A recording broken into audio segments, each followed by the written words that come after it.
Andra Novori, à 70 km de Tuléar, la ville charnière pour descendre vers le Grand Sud. C'est ici que l'arrêt des taxis brousses, les autres voitures font le réapprovisionnement en carburant et les gens dégustent les plats tout faits avant de prendre la piste. À l'intérieur du taxi brousse, on a l'impression que les gens font un véritable déménagement. Un peu plus loin, c'est le service à domicile.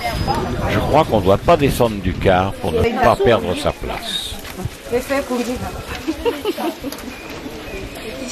On a bien fait ses provisions, car plus de 250 km de piste nous attendent. Un dernier coup d'œil sur l'ambiance du village. Sur la piste, notre première rencontre est avec un caméléon. Continuant la piste vers le sud, nous quitterons la région de Tuléar et c'est le franchissement du tropique du Capricorne, où le soleil est au plus haut. Il fait chaud.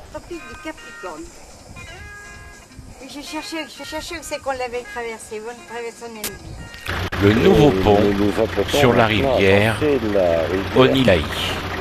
Et la traverserons à pied afin de pouvoir observer la vie sur les berges. Les locaux viennent y rafraîchir, soit se baigner, soit, comme vous pouvez le voir, laver leurs linge.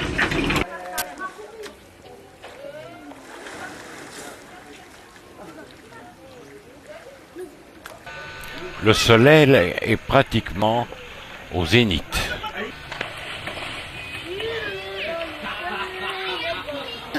Sortez du pont, à l'ombre des joueurs de cartes. On vient les déranger ou nous sommes une curiosité. Et près de Betoki, nous nous arrêterons dans un petit village de sculpteurs sur bois. À cette heure-ci, on se met à l'ombre. Aujourd'hui, plus de 250 km de piste. Fin de journée, nous sommes à Ampani. Nous sommes dans un tissage de tapis qui est exécuté au travail ombraire. Dans la production de mohair par les chèvres locales, aujourd'hui on est obligé d'importer d'après. Et là, il y a quelques exemples de production. Alors, après avoir vu l'industriel, nous voici chez un particulier. Cette dame fait sa teinture et fait la fabrication avec cette jeune fille qui peut-être va apprendre le métier. Elle apprend le métier est à... Non, c'est la fille. Elle apprend le métier. À nouveau, la piste et les arbres du sud, les Sony. À nouveau une petite pause pour voir ce petit marché local.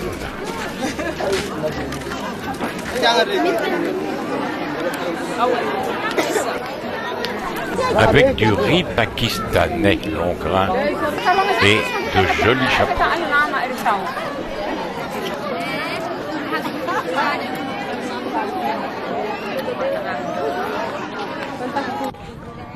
Les tombeaux Mahafali, somptueux et décorés, retracent les désirs et les rêves que le défunt aurait aimé vivre ou connaître. Il aurait fallu des centaines de zébus pour payer la construction de ces tombeaux. Durant leur vivant, les gens habitaient de beaucoup plus modestes demeures.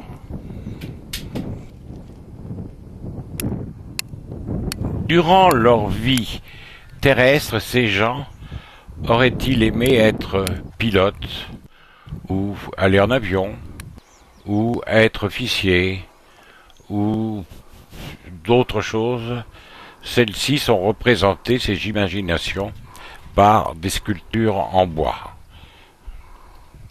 Une dernière plus simple est créative.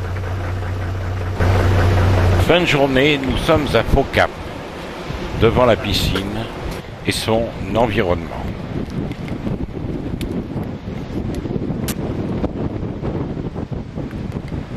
Un lever de soleil pas ordinaire. Des bâtiments. À nouveau une petite pause pour voir ce petit marché local.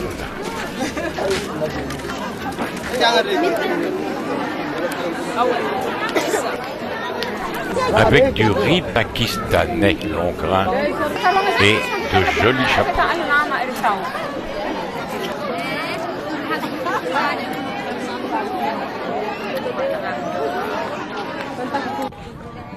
Les tombeaux Mahafali, somptueux et décorés, retracent les désirs et les rêves que le défunt aurait aimé vivre, Ça n'a pas de connaître. signification.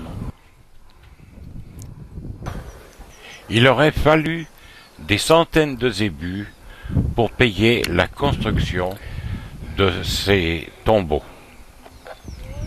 Durant leur vivant, les gens habitaient de beaucoup plus modestes demeures.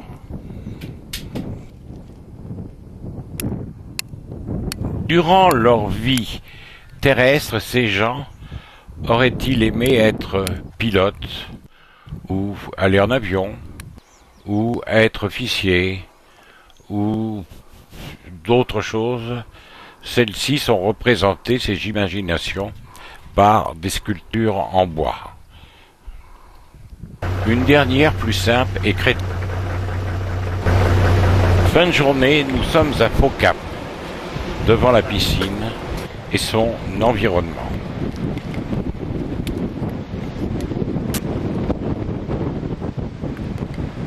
Un lever de soleil pas ordinaire. Des bâtiments coloniaux abandonnés et des malgaches contemplant l'océan, pointe sud extrême de l'île. Ici, la terre est toujours bien rouge.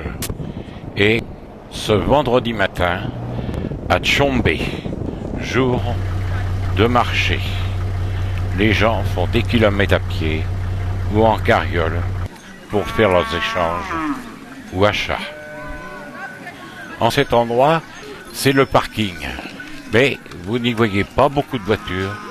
Vous y trouvez que des charrettes et des zébus. Après ces kilomètres, ici, les gens se reposent et se restaurent avant d'aller au marché. Certainement quelques échanges de paroles, puisque l'on ne s'est pas vu depuis la semaine passée. Nous sommes en pays Androy.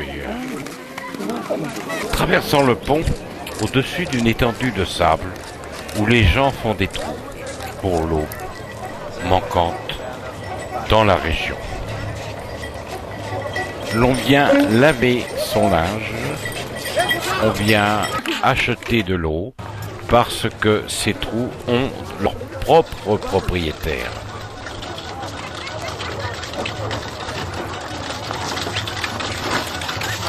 Nous continuons notre avancée vers la ville, au-dessus de cette étendue de sable, comme je l'ai dit précédemment, et allons pénétrer dans la ville de Tsombe. À l'entrée de la ville, une sculpture de l'île surmontée d'un zébu. Et nous rencontrons Madame le percepteur qui vérifie toutes les possibilités du marché. Là, c'est la volaille. Un peu plus loin, toujours des petits hôtels, hôtels-lits appelés ici, où les gens attendent que la nourriture soit chaude et prête. Et nous, les Vazas, étrangers de passage, nous avons quand même le droit au sourire et nous pouvons observer tout ce qui passe sur le marché. Ça va bien, Lucien? Ça va. un malgache parlant le français s'entretient avec notre reporter Annie. Et jetons un coup d'œil sur la vitrine de chez Madame Frangois. Bien approvisionné, ma foi.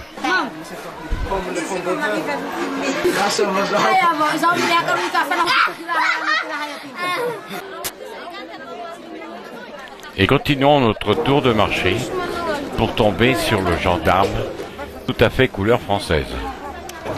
Et au bout du marché, le taxi brousse attend la fin de celui-ci pour que ses occupants puissent partir, pendant que quelques marmites continuent à chauffer.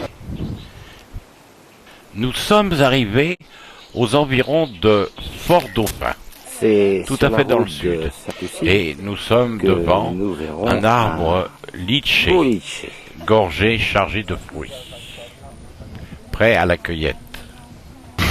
Quant aux habitants du village, ils sont bien intrigués.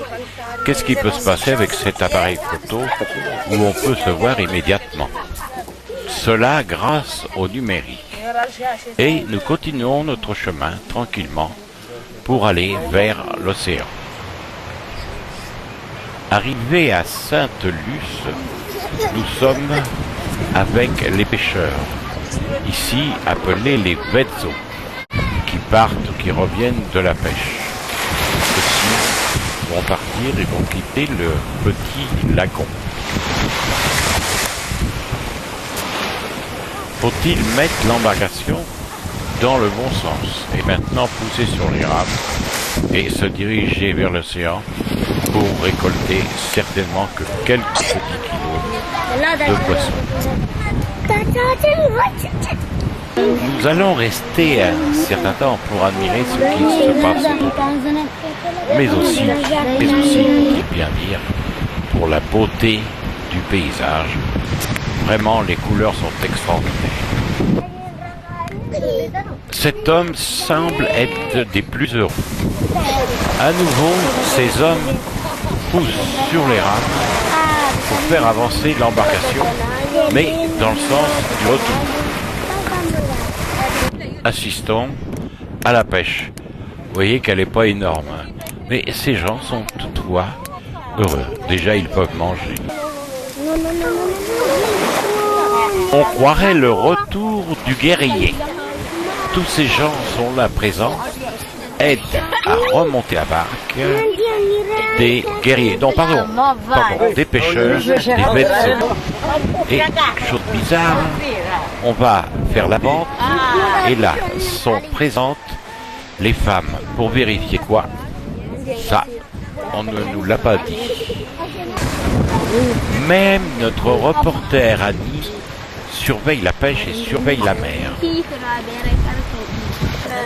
Pas de temps à perdre. À peine arrivés, les poissons sont vidés et sont écaillés. Certains seront séchés. Là encore, tout le monde met la main à la pâte. Non, pardon. La main au couteau pour écailler ou pour vider.